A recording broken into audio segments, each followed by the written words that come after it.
Hello, I'm Mark Yim, Portfolio Manager at Gabelli Funds covering the Japanese market. Today, I'd like to talk about reshoring, which we think will be a key factor shaping the investment environment in Japan over the next 5 years. One definition of reshoring is the practice of transferring a business operation that was moved overseas back to the country from which it was originally relocated. A recent survey shows that only 1 out of 3 Japanese companies plans to increase their overseas investments in the next 5 years.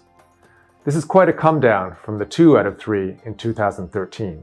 And for China specifically, the Japanese Chamber of Commerce tells us that only 1 out of 6 Japanese companies currently operating in China will increase their investments this year. We believe that much of the investment previously earmarked for overseas locations will be redirected to Japan itself. In other words, reshoring will increase. So, why is this happening? Let's look at 3 reasons. First, there's costs. Until last year, Japan was in a deflationary environment that persisted for nearly 25 years. Simply put, it's now cheaper to operate in Japan than it used to be. Recently, the extremely weak yen has made this even more so. Second, supply chains. COVID-19 upended our assumptions about the wisdom of global procurement. More Japanese companies are now seeing that they need to have some local production.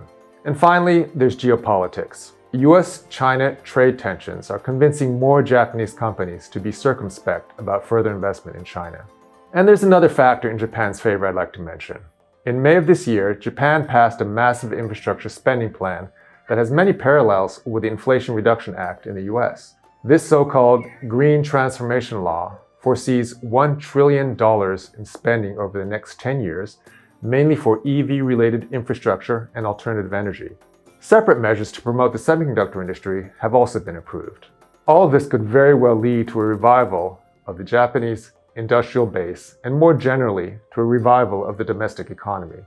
We believe that the increase in reshoring and in infrastructure spending in Japan will benefit our current investments in factory automation, in industrial machinery, and in consumer spending across all of our Japan-related funds at Gabelli. For more in-depth analysis and personalized investment solutions, please reach out to us at Gabelli Funds.